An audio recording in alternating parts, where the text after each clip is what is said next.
Hare Krishna. Why is Krishna so attractive? In fact, the name Krishna itself means the all-attractive personality. If we see the Sanskrit Nirukti, the word Na refers to he who stops the repetition of birth and death. And Krish refers to the whole of existence. All of existence is resting within Krishna. Yasmin idam yataschedham yenidam yagidam swayam. The Supreme Godhead is the supreme platform of all living entities, moving, non-moving. In fact, his name is also known as Janani Vasa. Everyone takes shelter and resort in his lotus feet. There is another meaning to Krishna. The Na refers to Ananda, he who is an ocean of unlimited bliss, and he who bestows bliss onto the living entity. And Krish refers to the attraction, the all-attractive one. And this is what we are going to discuss today, on how God is all-attractive. Many of us mistaken Krishna to be a simple Indian god, but that is not true. We have to understand this logically and scientifically, that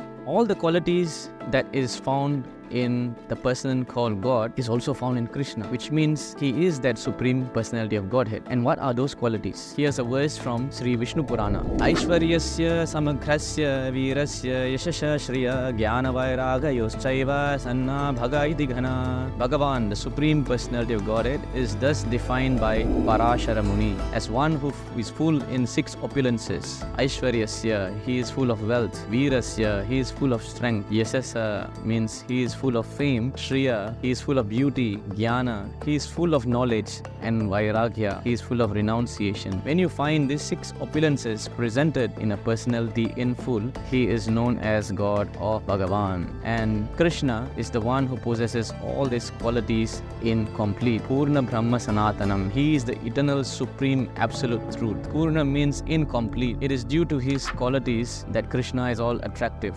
So it is due to possessing all these 6 qualities in complete which makes Krishna all attractive. We also possess all these qualities to a minute quantity, but he possesses them to an unlimited magnitude. Now my question to you is, are these qualities enough to be all attractive? In this world, we have seen people with extraordinary beauty misusing their beauty to cheat others, right? We have also seen people with so much of intelligence scamming billions of dollars. We have seen famous people on social media, influencers, scamming their followers, right? So possessing all these qualities does not make you attractive. One of the most attractive person in the past was Ravana. He had so much of these 6 qualities, and also he was an expert in the 64 arts. These are very difficult to master, and he was master of all the 64 arts. Yet he misused those qualities and abused his power by raping so many women. He killed so many innocent people, brahmanas. The entire universe was subjugated by him with tyranny, and also he kidnapped Mother Sita. With great power comes great responsibility. Possessing these powers gives us so much of attractive qualities. But how we use those attractive qualities to help others, what is the intention behind having these qualities, is what that matters. And this is why Lord Krishna is unlimitedly attractive, because he uses these qualities in the right way. He uses it to save us from the cycle of repeated birth and death. In the Bhagavad Gita, Krishna says, Janma karma chameti vyam evam yoveti tattvataha tyaktva deham punarjanma naiti mameti so Arjuna. One who knows the transcendental nature of my appearance and activities does not upon leaving the body take his birth again in this material world, but attains my eternal abode, O Arjuna. Krishna uses his qualities and potency to perform superhuman pastimes to attract our minds back to him and give up our false attraction for the temporary material world and become truly attracted to the devotional service of his eternal spiritual world, Vaikuntha, which is free from miseries. What makes him most attractive is his quality of compassion,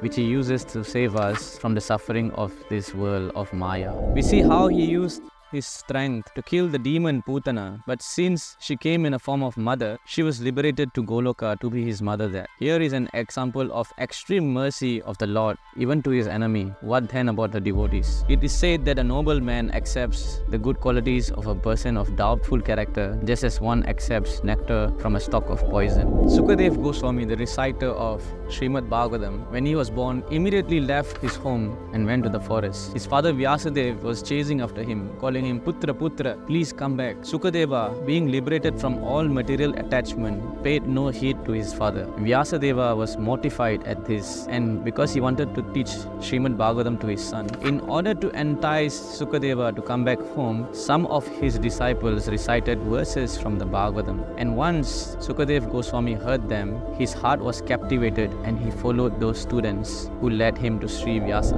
So here we can see how Sukadeva was a liberated personality who was attached to the Brahmajyoti, the Brahman effulgence. But after hearing this pastime of how Lord Krishna liberated Putana and gave her a position of mother, he was so melted by Krishna's compassion that he gave up his Brahman realization and took to Bhagavan realization. From impersonalist, he became a personalist. He became a devotee of Krishna just by hearing how compassionate the Lord is. This is exactly why devotees refuse to merge into the Brahman effulgence. We wish to keep our individuality and serve this all-compassionate personality Krishna with awe and reverence, with bhakti and devotion. In this front section of bhakti, there is where Ananda lies. Real happiness comes in the service of the Lord, which is not found in Brahman. In Lord Ram's avatar, we see how he liberates Mother Ahalya from the curse of her husband Gautam Rishi after she had an extramarital affair with Indra. She was cursed to remain invisible for thousands of years and perform atonement for her sins. And when Rama and Lakshmana arrive at the ashram with Vishwamitra, she was released from the curse and blessed by the Lord. Rama also instructed Gautam Rishi to forgive his wife and accept her again. Subsequently, Vishwamitra brings the two illustrious princes to Mithila to get them married to Sita Devi and Urmila. When introducing Rama to Janaka Maharaj,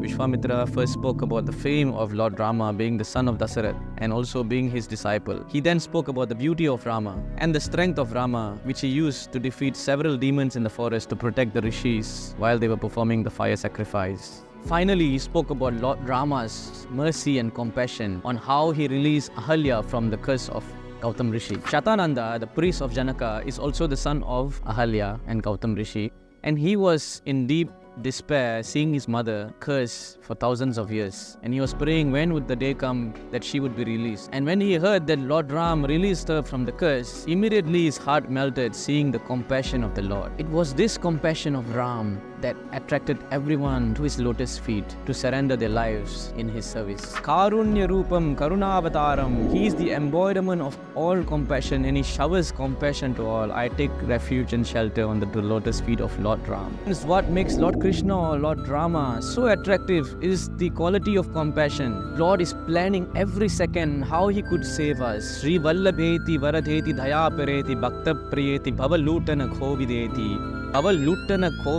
His mind is always planning how I should plunder the sins of these living entities, how I can bring them back to my lotus feet. His brain works only for the deliverance of the conditioned souls. Even though the Lord is complete in himself and has nothing to do, he still engages in so much work to save us. That is his compassion, and there is no one who could display such levels of compassion eternally. So why don't we take shelter of such a personality? Instead of being proud with so much of false ego that I am beautiful, I am strong, I am knowledgeable, let's take shelter and be attracted to the most supreme compassionate person, Sri Krishna. How to take shelter of him is explained by Sri Chaitanya Mahaprabhu, who is the most compassionate avatar of Lord Krishna, who came 500 years ago as a devotee just to teach us how to do this practically. And the most easiest method is by chanting the Hare Krishna mantra, Hare Krishna, Krishna Krishna, Hare Hare. Hare Rama, Rama Rama, Hare Hare.